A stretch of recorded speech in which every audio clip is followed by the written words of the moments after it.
আসসালামু আলাইকুম। সবাইকে সামিউল সায়েন্স একাডেমির পক্ষ থেকে আন্তরিক শুভেচ্ছা ও অভিনন্দন।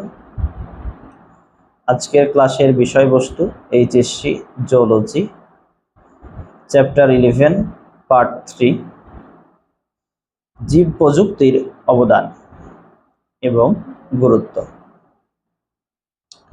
জীব প্রযুক্তির বহু পদ্ধতি ইতিমধ্যেই উদ্ভাবিত হয়েছে এবং তা বিজ্ঞানের বিভিন্ন শাখায় সফলতার সাথে প্রয়োগ হচ্ছে। নিচে কয়েকটি ক্ষেত্রে জীব প্রযুক্তির অবদান সম্বন্ধে আলোচনা করা হলো।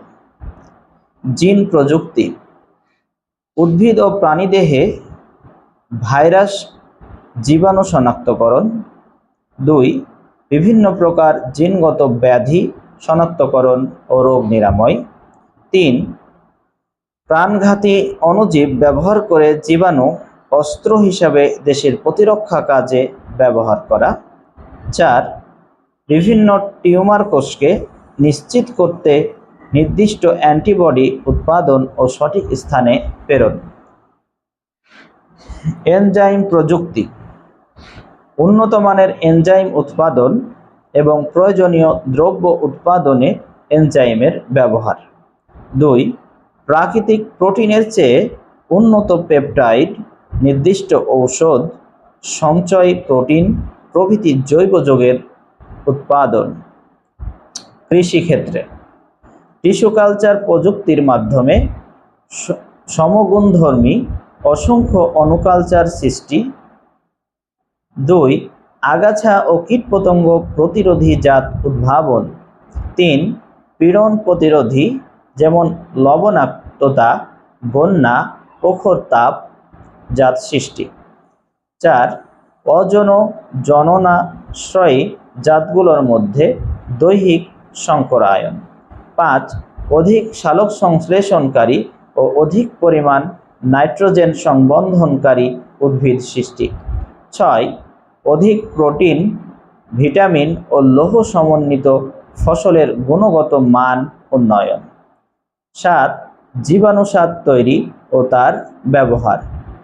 8. জীব প্রযুক্তির মাধ্যমে উৎপন্ন গবাদি পশুর দুধ, রক্ত ও মলমূত্র থেকে ঔষধ উৎপাদন। 4. চিকিৎসা ও ঔষধ। 1. রোগ নির্ণয়, রোগ প্রতিরোধ ও রোগ নিরাময়ের উপকরণ উৎপাদন। 2. মানুষের বংশগতি ত্রুটিজনিত রোগ জিন থেরাপি দ্বারা নির্মূল করা। 3.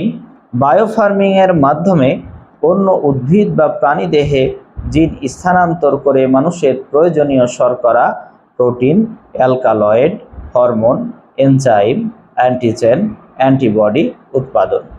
4. ব্যাকটেরিয়ার মাধ্যমে সংশ্লেষিত ইনসুলিন ও ইন্টারফেরন সহ নানা ধরনের হরমোন উৎপাদন। 5. বিভিন্ন প্রকার বৃদ্ধি হরমোন উৎপাদন, বিভিন্ন রোগের টিকা উৎপাদন, বিভিন্ন ওষুধের গুণগত মান ও পরিমাণ বৃদ্ধি করা। 5. পশুপালনে জীব প্রযুক্তির অবদান। বেশি মাংস ও দুধ উৎপাদনকারী দীর্ঘজীবী গবাদি পশু উৎপাদন। অধিক বর্ধন, অধিক ডিম উৎপাদনকারী মুরগির জাত তৈরি। 6. শিল্পক্ষেত্রে রিকম্বিনেন্ট ডিএনএ প্রযুক্তি দ্বারা ওষুধ শিল্পে ইনসুলিন, ইন্টারফেরন, সোমাটোস্ট্যাটিন সহ অসংখ্য চিকিৎসা উপকরণ উৎপাদন করা। বিভিন্ন ধরনের শিল্পের জন্য রাসায়নিক পদার্থ যেমন এনজাইম, জৈব অ্যাসিড, অ্যালকোহল ইত্যাদি উৎপাদন। এনজাইম থেকে কোমল পানীয়ের জন্য মিষ্টি দ্রব্য উৎপাদন। দুধ থেকে দই তৈরি।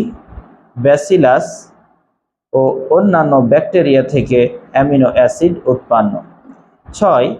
ইকোলি ও অন্যান্য অণুজীবের মাধ্যমে গ্লুকোজ ও জাইলুলোজ থেকে অধিক পরিমাণ ইথানল তৈরি। পরিবেশ, মানুষ, গবাদি পশু, শিল্প কারখানা থেকে নির্গত বর্জ্য ও জঞ্জাল ধ্বংস করা ও পরিবেশ নির্মল করা। 2. গৃহস্থালী ও গবাদি বর্জ্য থেকে বায়োগ্যাস তৈরি। 3. বায়ু দূষণ রোধে বায়োফিল্টার, বায়োসেন্সর ও কম্পিউটারের জন্য বায়োচিপস তৈরি হচ্ছে। 4. জিন ব্যাংক তৈরি করে জীববৈচিত্র্য ও বিলুপ্তপ্রায় প্রজাতির সুরক্ষা করা। 5. সুপার বাগ ব্যাকটেরিয়া সমুদ্রে নির্গত তেল শোধনে ব্যবহার হয়। 6. অপচনযোগ্য রাসায়নিক প্লাস্টিক পচন উপযোগী করতে ট্রান্সজেনিক অণুজীব ব্যবহার হচ্ছে। ভারী ধাতু নিষ্কাশন আকরিক থেকে কপার, ইউরেনিয়াম, সীসা, সোনা প্রভৃতি ধাতু নিষ্কাশনে বিভিন্ন জাতের জিএমএম ব্যবহার হচ্ছে। এর রূপান্তরিত জাত ইউরেনিয়াম নিষ্কাশনে ব্যবহার হচ্ছে। বিবিধ ক্ষেত্রে মানুষ, উদ্ভিদ ও অন্যান্য প্রাণী দেহে ভাইরাস শনাক্তকরণ, বিভিন্ন জীবাণু অস্ত্রে ব্যবহার করে সামরিক প্রতিরক্ষা ব্যবস্থা গড়ে তোলা, ডিএনএ ফিঙ্গারপ্রিন্ট বা জিনোম সিকোয়েন্স ব্যবহার করে পিতৃত্ব, ধর্ষক, খুনি ও মৃতদেহ শনাক্তকরণ, উদ্ভিদ ও প্রাণী সম্প্রদায়ের মধ্যে উৎপত্তি ও জাতিজনী নির্ধারণ। ধন্যবাদ সবাইকে। আসসালামু আলাইকুম।